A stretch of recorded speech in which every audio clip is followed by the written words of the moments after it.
friends, I'm Dipali Bedi. I'm a clinical psychologist. I work with Sukoon Psychotherapy Center and I run this awareness program by the name of Sukoon Pledge to Seek Help. Today I'm going to talk about verbal abuse in relationships.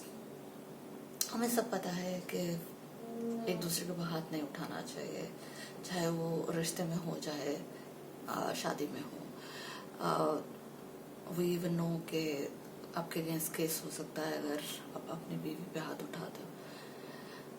But physical abuse हमें समझ में आता है, हमें sexual abuse भी कुछ हद तक समझ में आने लग पड़ा है with lot of cases coming up कि बेसिकली सेक्सुअल अब्यूज पे भी केस हो सकता है, जो कि अभी वाइफ नहीं अपने हस्बैंड के ऊपर कर सकती है.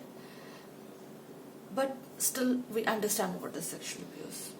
बट इमोशनल अब्यूज या वर्बल अब्यूज हम शायद समझते ही नहीं है, और शायद इंडियन कल्चर में बहुत ज्यादा इनग्रेंड है. तुझे कभी अक्ल नहीं आएगी, तू कभी सक्सेसफुल नहीं होगी, बड़े होके क्या करेगी, खाना तो बनाना आता नहीं है, शादी कौन करेगा तेरे साथ. हस्बैंड सिंह तुझसे अच्छा तो वो उसको ले आता, साथ में डावरी भी आती. देखा कितना मेंटेन करके रखती है. तुझे तो इतने सालों में नमक डालना नहीं आया खाने में, कभी ज्यादा डल जाता है कभी कम डल जाता है. अपना रंग देखा है, अपने मार्क्स देखे. इंग्लिश का एक वर्ड है जो ठीक से बोल सकती है. इतना बड़ा हो के क्या करते, मैथ्स का बेसिक मैथ्स नहीं आता तेरे को.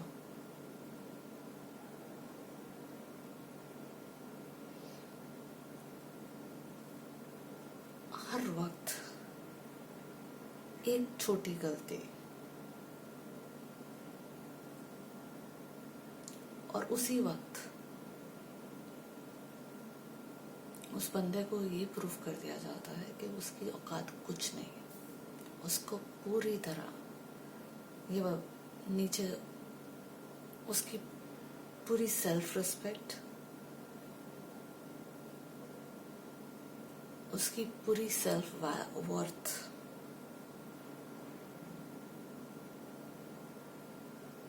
जीरो कर दी जाती है.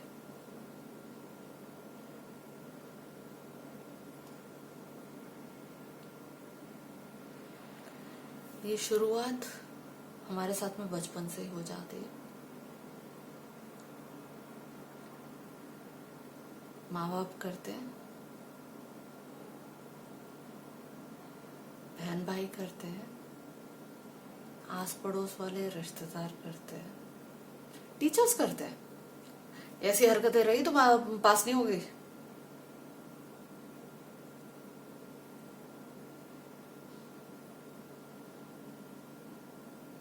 हर वक्त तो तुम्हें बाहर निकालना पड़ता क्लास में, इतनी शैतानी करते हो. अक्ल तो है नहीं. यहां जो कर रहे हो दिख रहा है कौन से घरों से आ रहे हो.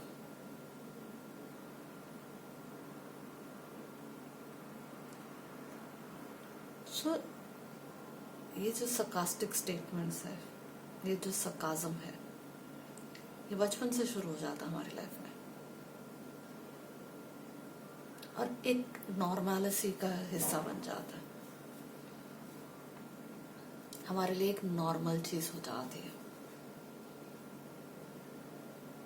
इतनी नॉर्मल हो जाती है कि हमें ये पता ही नहीं चलता कि ये अब्यूज है. पेरेंट्स को रियलाइज नहीं होता कि वो बच्चों का अब्यूज कर रहे हैं, और यही रिलेशनशिप्स में भी आगे आता है, जो कि एक दूसरे का इमोशनल और वर्बल अब्यूज है. तेरी माँ के घर में कभी देखा था ऐसा?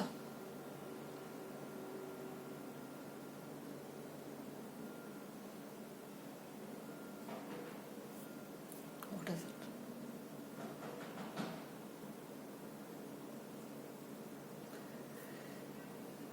ये जो हमारे नॉर्मल अब्यूज के लिए लैंग्वेजेस बन चुके हैं, ये एक्चुअली इलीगल है.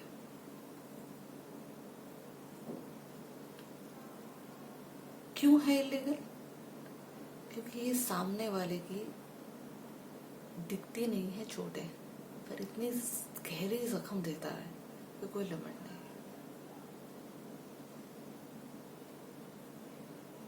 मैक्सिमम रिलेशनशिप्स इंडिया में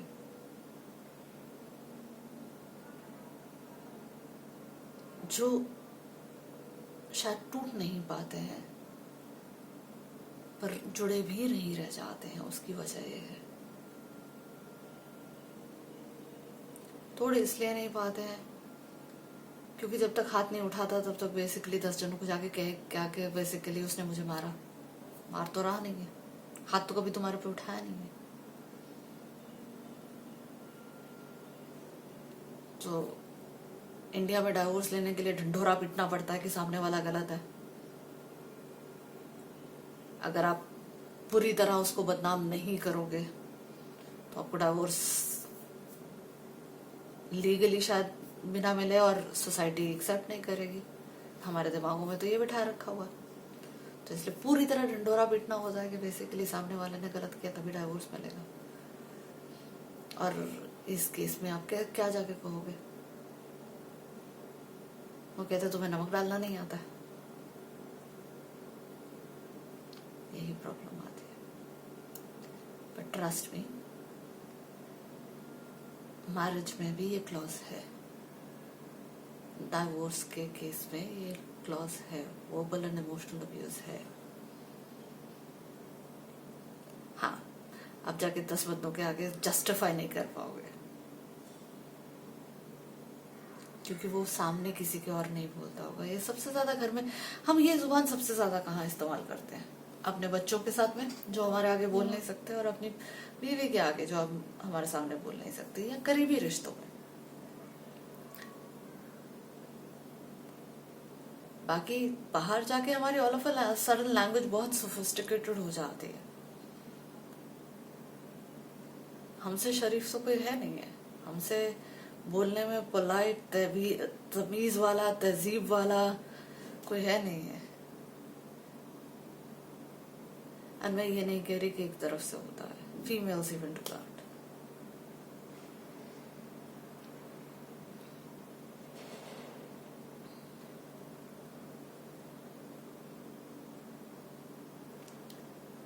अमित जी देखे, देखो कितनी भी खुश रखते हैं अपनी बीवी को, कितना घुमाने लेके जाते हैं उसको।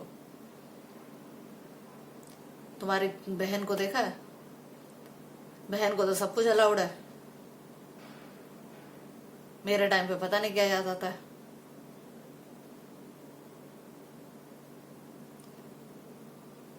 अपने बहन का गुस्सा मेरे पे निकाल रहे हो।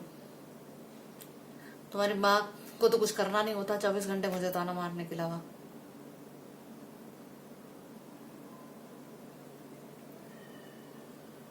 ये ताने रिश्ता सिर्फ खराब करते हैं और एक दूसरे को जख्म देते हैं, और ऐसा जख्म देते हैं जिसकी वजह से ना आप सोशली बता सकते हो कि सामने वाला गलत है, क्योंकि वो कभी सोसाइटी के सामने ऐसी बात करेगा नहीं। और क्योंकि डाइवोर्स और शादी हिंदुस्तान में खुद के लिए नहीं की जाती, सोसाइटी के लिए की जाती है, ना आप सोसाइटी में प्रूफ कर सकते हो। और इसीलिए यहाँ पे चुप्पी रखते हैं। फिर ये इतने गहरे जख्म देता है कि कोई लिमिट नहीं। जो बचपन में बच्चों को ताने दिए जाते हैं वो उसकी पूरी जिंदगी के हिस्सा बन जाते हैं। जिस बच्चे को पूरी जिंदगी ये कहा जाता है ना कि तुम कुछ नहीं कर सकते, वो एक्चुअली शायद जिंदगी में कुछ नहीं कर पाता, या अल्टीमेटली घर छोड़ के चले जाता है और अपनी एक अलग दुनिया बना लेता। हस्बैंड वाइफ में जब ऐसा होता है तो सिर्फ कड़वाहट रह जाती है रिश्ते में, और सोसाइटी को दिखाने के लिए वो बंधन। आखिर में कुछ नहीं, वो रिश्ता खोखला होता है। और उसी घरों में पलने वाले बच्चे, उनकी ये हकीकत होती है कि माँ बाप को एक दूसरे से तमीज से बोलना आता नहीं है, रिश्तों में ऐसे ही होता है। ताने देना नॉर्मल है, वो भी यही सीख के जाते हैं, और ये कंटिन्यू होता रहता है हर रिश्ते में, हर वक्त।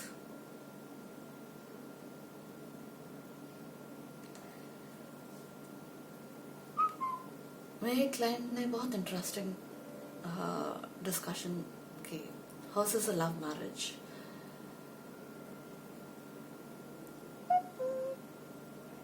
And she likes her husband.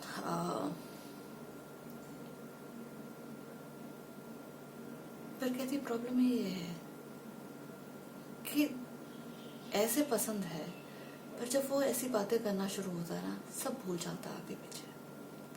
पुराने से पुराने ताने याद आ जाते हैं और फिर समझ नहीं आता कि मैंने ये रिश्ता क्यों रखा हुआ. उस वक्त मन करता है कि ये रिश्ता खत्म कर दूं.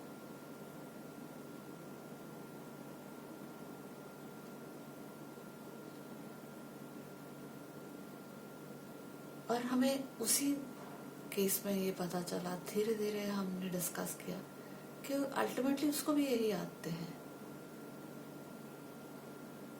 और कहीं ना कहीं वो अपने दिमाग में उसको इक्वल कर लेती है कि वो ताना मारता है हस्बैंड, नाराज होके बैठ जाती है, 10-15 दिन के बाद में खुद गुस्सा होके खुद ताना मार देती है. एक इक्वल हो जाता है और वो रिश्तों में सिर्फ ताने रह गए और रिश्ते में खोखलापन रह जाता.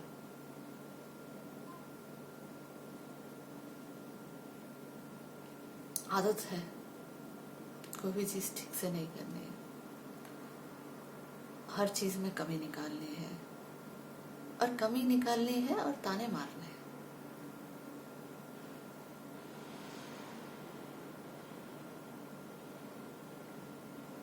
सपना को देखा, देखो कितनी अच्छी फिगर मेंटेन कर रखी है और कंपनी में भी टॉप पे काम कर रही है. तुमने देखा एक बच्चा हुआ नहीं है.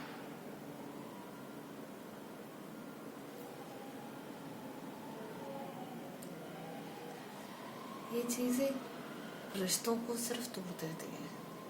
ठीक है, हम शुरू शुरू में एक दूसरे के सबके सामने बहुत एक वही बात है, जब तक ये रिश्ता दूर का होता है, इंसान रेपुटेशन ही अपनी ऐसे बचा के रख रहा है हिंदुस्तान में कि जब वो रिश्ता दूर का होता है बहुत तमीज में बात करता है, कभी गलती से भी ऐसी जुबान नहीं आती है. पर जैसे वो रिश्ता करीब होता जाता है और जब गर्लफ्रेंड बनते हैं तो थोड़ा हक आता है और जब बीवी बन जाती है तो पूरा हक मेरा है और बच्चों पे तो हक है ही है. हम सबसे नजदीकी रिश्ते में ऐसी जुबान बोलते हैं.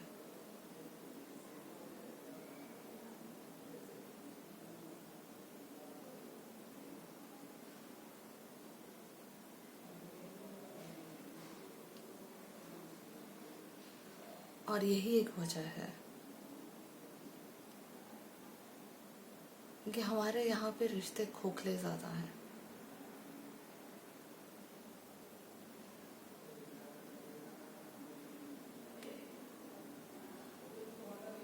इसीलिए शायद जब से लॉकडाउन हुआ है वायलेंस का, अब्यूज के केसेस ज्यादा आ रहे हैं, फैमिली प्रॉब्लम्स के केसेस ज्यादा आ रहे हैं, एंजाइटी के केसेस ज्यादा आ रहे हैं. एक्चुअली फंसे हुए हैं, काफी लोग फंसे हुए हैं. अगर बच्चों का भी केसेस आए थे कि अगर रिपोर्ट आई है कि बेसिकली बच्चे हेल्पलाइन पे कॉल ज्यादा कर रहे हैं, उनके भी उसके लिए हकीकत है. One of my client is stuck with her parents और वो वहां पे नहीं रहना चाहती क्योंकि बचपन में उसके फादर ने उसका सेक्सुअल अब्यूज किया था और अभी उसके माँ वो भी अब्यूज करती रहती है हर वक्त. वो लॉकडाउन खुलने का इंतजार कर रही है ताकि वहां से भाग सके. हमारे पास क्लाइंट्स दूसरी साइड पे भी हैं जो कि लॉकडाउन पे घर नहीं गए, घर जाके करेंगे क्या, हर वक्त का अब्यूज ही सुनना पड़ेगा, जाना चाहते भी नहीं है वहां पे.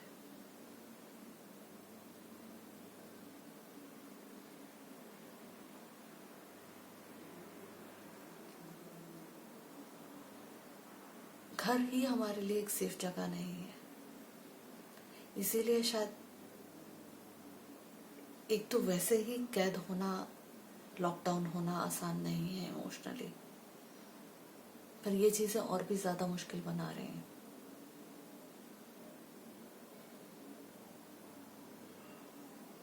ये खोखले रिश्ते, एक दूसरे की डिसरिस्पेक्ट, एक दूसरे को बुरा भला कहना, एक मजबूरी के रिश्ते को निभाना दूर से निभ जाता था, दूर से निभ जाता है। सासू माँ से बनती नहीं थी, ऑफिस चले जाते थे। टाइम हमारे मेरे पहचान में एक रिक्रूटमेंट में है, वो कहते हैं बेसिकली लड़कियां कॉमनली कहती हैं कि हमें नौकरी चाहिए सिर्फ इसलिए चाहिए कि घर से निकल सको। इंडीड में बस एक क्लाइंट है जिसने कहा, लॉकडाउन से पहले कहा था कि बेसिकली सासू माँ आ रही है, लॉकडाउन होने दे, वो मेरी गर्लफ्रेंड तो मेरे को बहाने ढूंढ के निकल ही आएगी। हाँ, एक्स्ट्रा मैरिटल अफेयर था। तो बेसिकली वो तो निकल ही आएगी, वो घर पे गाड़ टिकने वाली सासू माँ आ रही है। सो ये क्वालिटी ऑफ रिलेशनशिप है।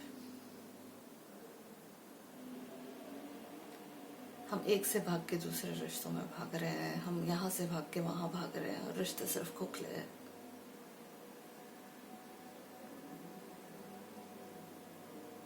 इसीलिए इस वक्त कोई अपने आप को बदलना नहीं चाह रहा है। सब इंतजार कर रहे हैं कि खुलेगा कब लॉकडाउन और कब वो नॉर्मलिटी आएगी जहां पे हम इससे भाग सकेंगे।